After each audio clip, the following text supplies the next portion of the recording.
Thanks for joining us. I'm Peter Gleeson and this is Gleeson's News Talk, and I'll be with you at this time right throughout summer. Now that a life-threatening issue is plaguing hospitals across the nation, I'm talking about ramping when an ambulance is parked outside a hospital because there are no free beds to treat transported patients.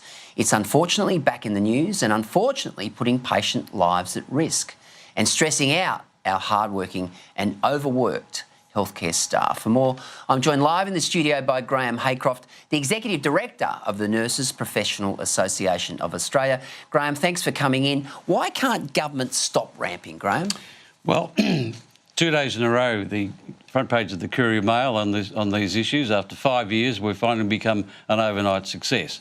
Now, the reason governments can't stop the ramping is that they caused it in the first place. It's caused by, if you like, the misallocation of resources. When you get governments running things, they don't tend to run them like a business in terms of responding to demand. They make political decisions about where they'd like the hospital or where they'd like that facility. And so you get misallocation of resources. In Brisbane, you've got north side is okay, there's no shortage of beds. South side, there's probably 500-600 beds shy. So when people come to hospital or come to the emergency departments in an ambulance and they're crook and they're badly injured, there isn't enough beds for them to go. So they have to, if you like, be parked in ramped or parked outside before they come in. Now, Graham, are there any other hotspots around the country that you're seeing? Well, I did a quick Google and I spoke to some of my associates about this. Every major city has got a problem. It's caused by having not enough beds for the available needs. So one thing that is interesting, though, Gleeson, is that in the states which have LNP governments, Tasmania, New South Wales and now South Australia, it's the traditional nurses union, the Australian Nurse and Midwifery Federation, who raise these issues and say, oh, this is dreadful, dreadful, dreadful. And it is, it's not funny. But in the Labor-led states, Victoria, Queensland, and now Western Australia, they're Labor now, not a word, not a word. So the only people that raise these issues in those states are the doctors, or in Queensland, because we're an alternate to the QNU, we've raised it because our members are just going crazy. These EDs, emergency departments, are dangerous, really dangerous. Now, today it was also emerged that there were some issues with mental health. Some of the mental health patients are actually being stored in some of these areas. Take us through that.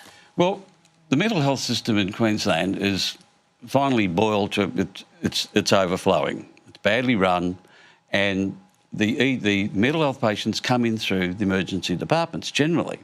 So you've got you've got shortages of hospital beds, you've got overworked nurses, and then you've got your mental health people coming into the emergency departments. And in Logan Hospital, that's a hospital in Queensland, they've been sleeping on mattresses on the floor in the corridor. PA Hospital, they've actually been sleeping on couches. Now, many of these people are violent. And so you've got overcrowded facilities, people everywhere, nurses overworked, and you've got angry people that are violent. And the biggest problem in nursing that we're getting feedback from, certainly in the emergency departments, is violence against nurses. I was going to take you up on that. How bad is the problem of violence against nurses? I mean, you see, when you go into a hospital, you see the signs up there, we're here to help you, we're not here to hinder you. But clearly, I mean, you know, I watched a documentary the other night about ICE.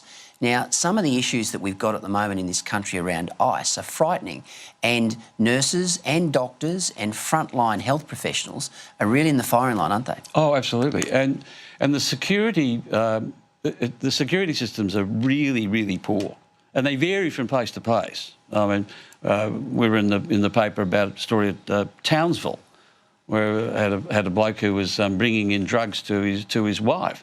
And the security people were just totally incapable of stopping it.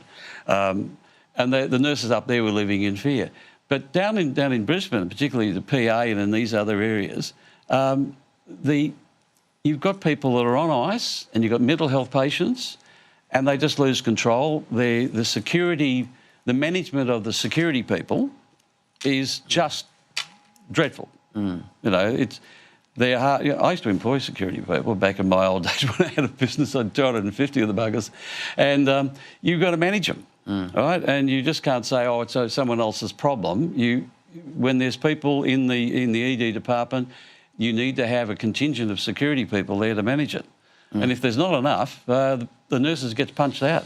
Graham, you sort of touched on the politicisation of some of the nurses' unions and advocacy and so forth, and you mentioned those Labor states where they say bugger all about what's going on, and then in the LNP control states there seems to be this debate.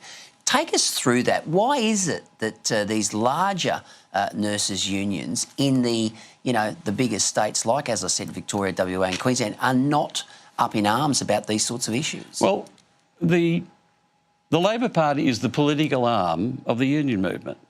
So every Queensland nurse who's a member of the Queensland Nurses Union, for instance, around about $200 in value, finds its way, around the back door, get up, loans here, robo calls, all the staff in the Q&U before the, got a bit of a whistleblower told me this, before the elections, they all have to do 2 hours a day, phone work for the ALP. That's interesting. Yeah, deathy, we know about it, darling. And they're being paid by the nurses. So the whole concept of the union movement in Australia is based on a monopoly.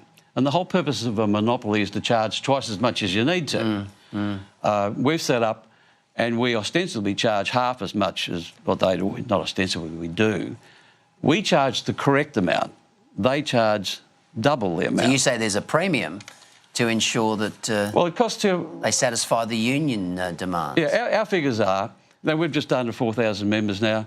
It costs, our average take-in is about $250 across, part-timers, full-timers.